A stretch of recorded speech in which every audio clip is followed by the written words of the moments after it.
Hello, my name is Noah. I am an American man. I'm married to a Chinese woman named Shuang. She is shooting a video, Yeah, it's me. and she wanted to start this channel and this video, and so she's going to ask me some questions, I guess, and I'm going to give you guys some answers. Yeah, the first question is, you have been to China 3 times now, and the first time is 2017, second time 2019, third time 2024, and each time you have spent about a month also there. So I just want to ask you, what changed the most in your observation about China? These 3 separate times. So my answer to this question, I guess, will be two parts, and one I think is not really maybe that interesting to people watching, but one would just be on a personal level, what my personal experience is each time that I go to China. I get to see my in-laws, my family, how they've changed and how the relationships evolve and that kind of thing.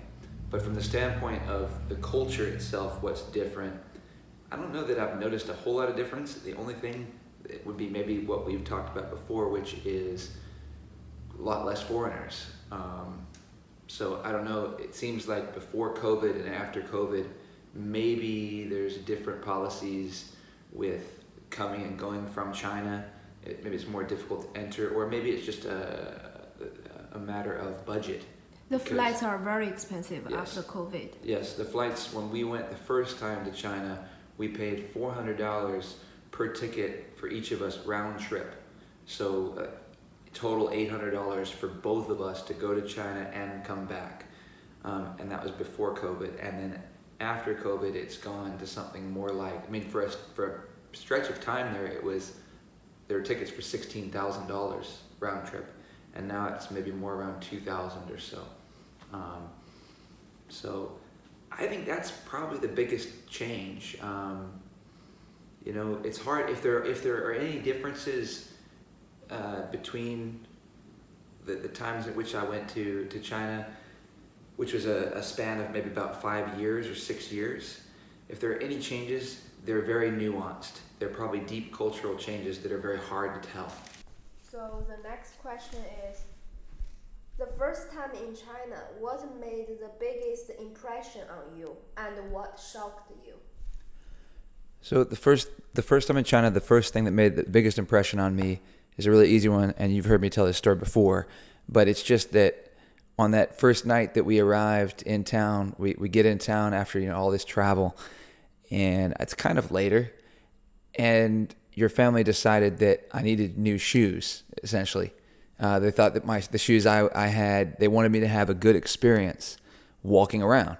And it's just a very simple thing, but what they did is a whole bunch of her family members, of Shuang's family members, went shoe shop. They took me shoe shopping.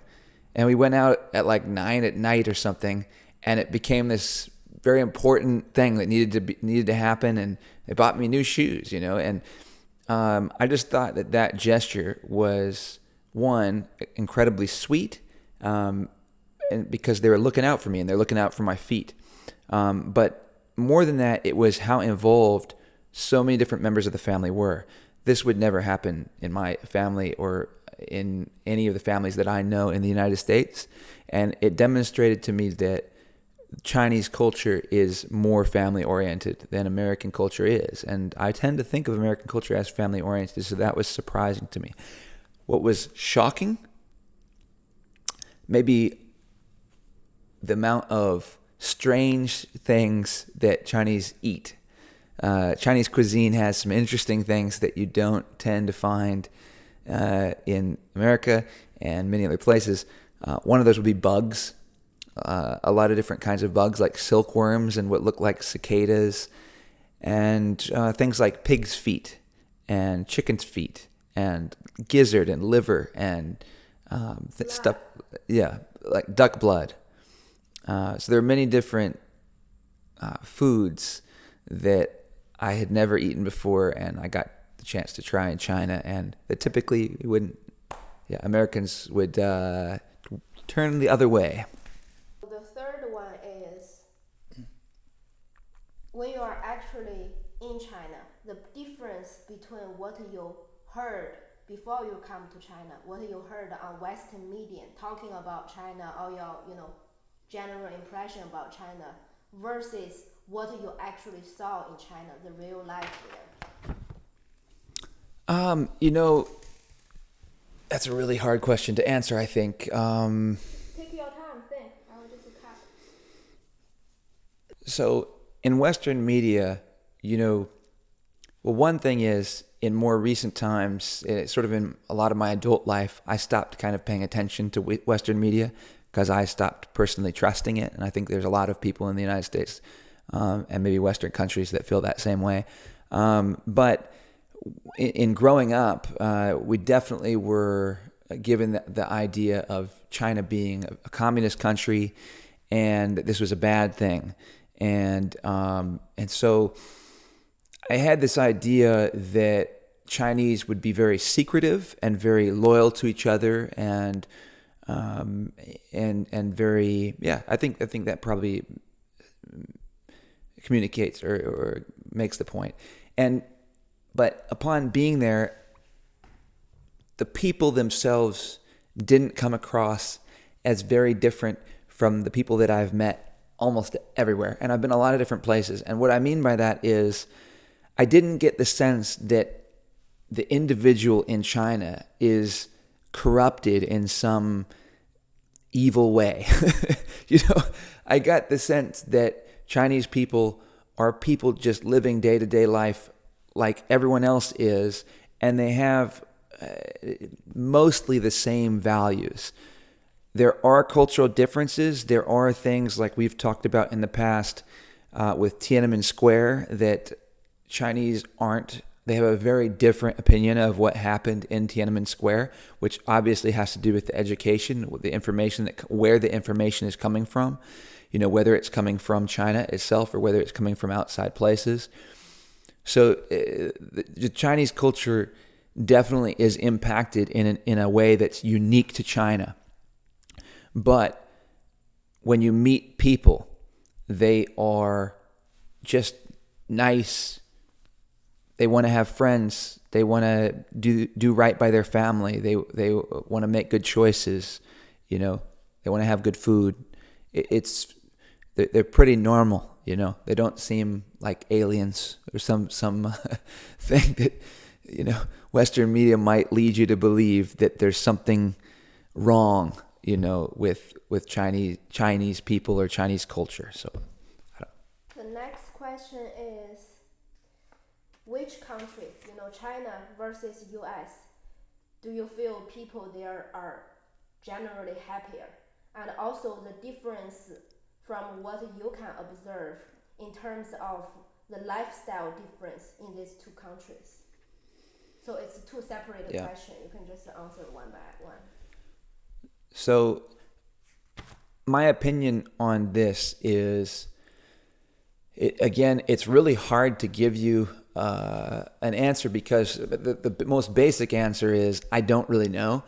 So going from just what I can tell, overall, I think there's a lot to like about Chinese culture in terms of the well-being of citizens and the mental well-being of people there. For example, there's almost no homelessness. When I was there, I didn't see any homeless. And in the United States, almost any city in the United States that you go to, in fact, I think I can say every single city that you'll go to, you will find homeless people and you'll find mentally ill homeless people. And so there's a lot of problems within the United States that are very, very evident and very clear. Though some of those problems that exist in the United States don't exist in China. And so on the surface level, you could say that means life is better in China. But I think there are a lot of struggles in China. I think China struggles a lot with poverty. And I think a lot of the problems that are in China are very likely covered up by the government. And so I think that issues in the United States just don't get dealt with. So they're just out there in the open. So if you can understand what that means that the people that would be experiencing the negative aspects of Chinese culture just get hidden. That's what I think, because we don't see.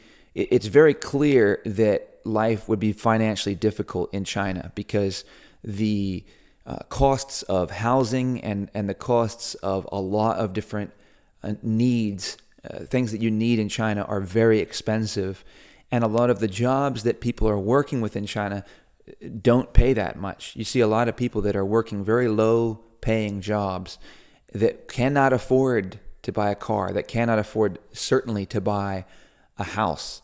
So the standard of living, I think, is lower in China overall, but you don't see any of the extreme poverty.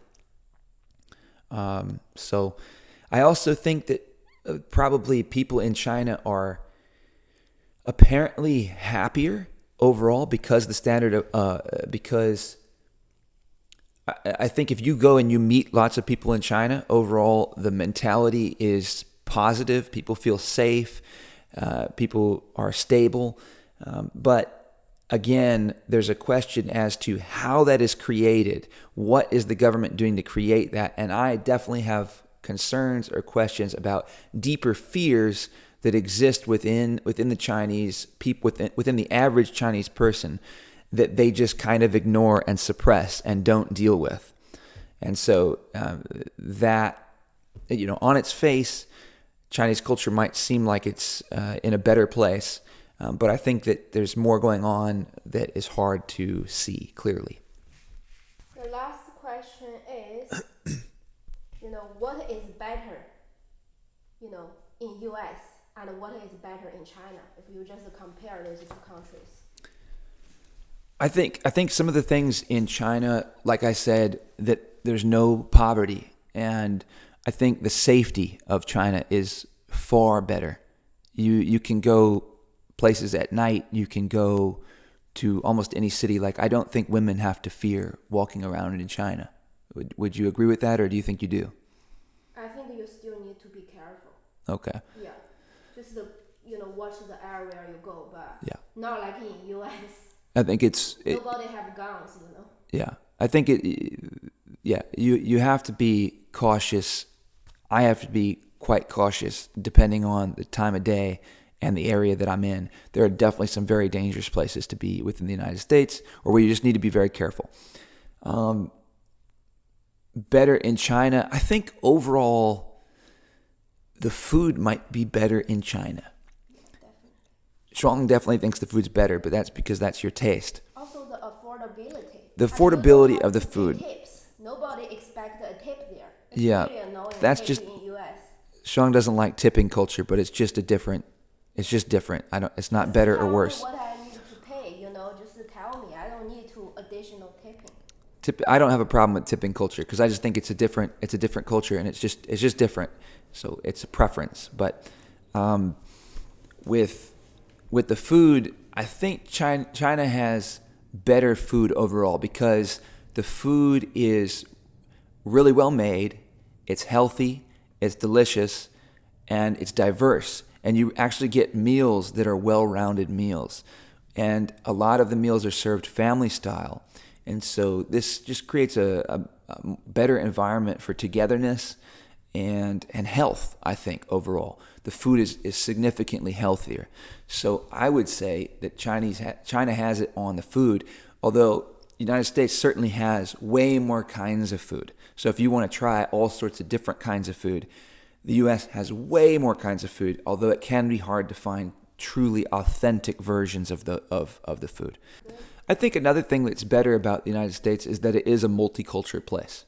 And to me, that is better. Now, it's different, but that's just fundamentally what China is. It's a very monolithic place. And I don't know that I'm not going to say that that's a bad thing. But I do think that the United States is a multicultural place is something that is better in my mind, because I think overall all cultures should come together, and we should learn how to get along and just come together and share what's best about each culture and try to make a better world culture. Okay. That's Okay. the answer for all your questions. Okay.